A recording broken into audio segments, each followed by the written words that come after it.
মাত্র ৫ মিনিটে তৈরি করে নাও এই ইভিনিং স্ন্যাক্স রেসিপিটি।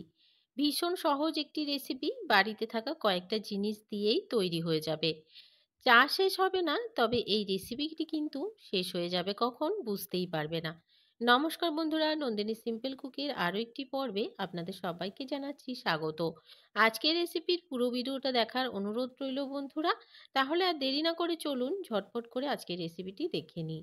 আজকের এই রেসিপিটি তৈরি করার জন্য প্রথমে এদিকে একটি পাত্রে আমি নিয়ে নিচ্ছি ১ কাপ পরিমাণ সুজি। এখানে ৪ কাপ মেপে সুজিটা নেওয়া আছে। এবারে যতটা সুজি ঠিক তার থেকে অল্প পরিমাণে কম জল এখানে দিতে হবে।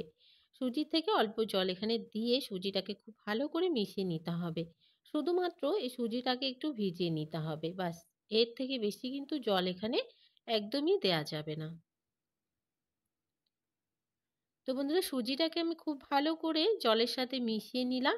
আর সুজিটাও কিন্তু খুব ভালোভাবে জলটা অ্যাবসর্ব করে নিয়েছে। এবারে ঢাকা দিয়ে রেখে দিতে হবে ৫ মিনিটের জন্য, যেন সুজিটা খুব ভালোভাবে সফট হয়ে যায়। পুরোপুরি ৫ মিনিট ঢাকা দিয়ে আবারও ফিরে এলাম। ৫ মিনিট রেস্টে রাখার পরে দেখে নিচ্ছি যে সুজিটা সফট হয়েছে কিনা। তো দেখো, সুজিটা কিন্তু খুব ভালোভাবে সফট হয়ে গেছে। আর কোনো রকম রেস্টে রাখার প্রয়োজন নেই। এবারে এখানে নিয়ে নিয়েছি একটা আলু। আলুটাকে আমি এখানে গ্রেট করে নিয়ে নেব। আর এই আলুটাকে একদমই মিহি করে গ্রেট করে নিতে হবে। তোমরা যদি সঙ্গে সঙ্গে কাজটা করো বা রেসিপিটি তৈরি করো, তাহলে আলুটা সঙ্গে সঙ্গে গ্রেট করে নেবে, কোনো অসুবিধা নেই। আর যদি একটু দেরি করে করো, তাহলে আলুটাকে গ্রেট করে একটু জলের মধ্যে দিয়ে নেবে, না হলে রেসিপিটি কালো হয়ে যাবে। এবারে আলুটাও আমার গ্রেট করে নেওয়া হয়ে গেল কথা বলতে বলতে। এবারে এখানে আরও কিছু জিনিস অ্যাড করে দেব।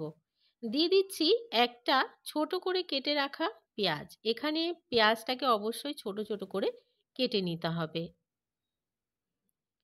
দিয়ে দিচ্ছি এখানে বেশ খানিকটা ধনেপাতা কুচি।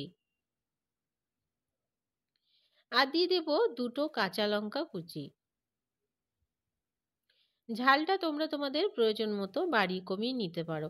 তবে এই রেসিপিতে ঝাল ঝাল হলে কিন্তু একটু বেশি ভালো লাগে। এবার এখানে নিয়ে নিয়েছি আমি ১ টেবিল চামচ কালো জিরা। আর এই জিরাটাকে আমি হাতের সাহায্যে একটু ভেঙে দিয়ে দিচ্ছি। এবার এখানে কিছু মশলা দিয়ে দেব। দিয়ে দিচ্ছি পরিমাণ মতো লবণ, ১/২ চামচ হলুদের গুঁড়ো, ১/২ চামচ ধনে গুঁড়ো, ১/২ চামচ থেকেও কম গরম মশলার গুঁড়ো।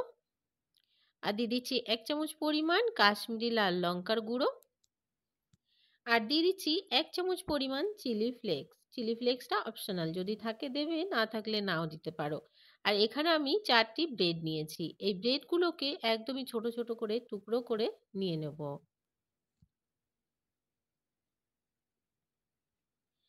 ব্রেডগুলোকে ছোট ছোট টুকরো করে নিয়ে নিলাম। এবারে হাতের সাহায্যে খুব ভালো করে মেখে নিতে হবে।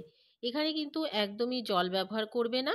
যে জলটা আলুতে আছে বা পেঁয়াজে আছে, আর আগে থেকে যে সুজিটা আমরা জলে ভিজিয়ে রেখেছিলাম, সেই জলেই কিন্তু এই মাখাটা হয়ে যাবে। এখানে আর জল ব্যবহার করা যাবে না। একদমই টাইট করে একটা ডো রেডি করে নিতে হবে। তো আমি হাতের সাহায্যে খুব ভালো করে চটকে মেখে নিলাম আর একটা ডো রেডি করে নিলাম। ঠিক এইরকম তোমরা ভিডিওতে দেখতে পাচ্ছ। এটা একদমই রেডি হয়ে গেল। এবারে অন্যদিকে একটা ফ্রাইং প্যানে তেল গরম হতে দিয়ে দিয়েছিলাম। তেলটা যখন গরম হয়ে যাবে, ওই তেলে এক এক করে সবগুলোকে ছোট ছোট করে পকোড়ির আকারে ছেড়ে দেব। এই পাকোড়াগুলোকে বেশিক্ষণ লাগে না ভাজতে, খুব তাড়াতাড়ি দেখবে ভাজা হয়ে যাচ্ছে।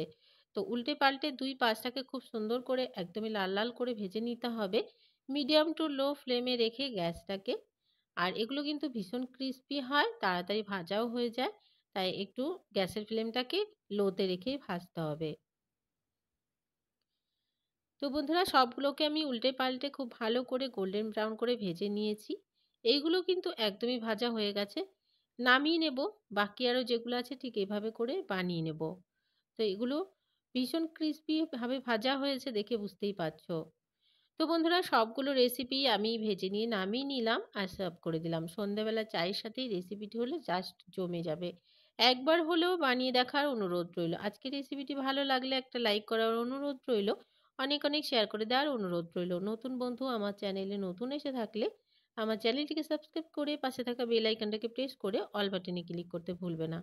আর আজকের রেসিপিটি কেমন লাগলো কমেন্টস বক্সে জানাতে কিন্তু ভুলবে না বন্ধুরা।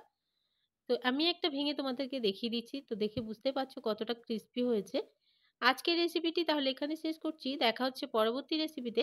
ততক্ষণ পর্যন্ত সবাই ভালো থাকবে, সুস্থ থাকবে, নিজেদের খেয়াল রাখবে। আজকের মতন তাহলে টাটা।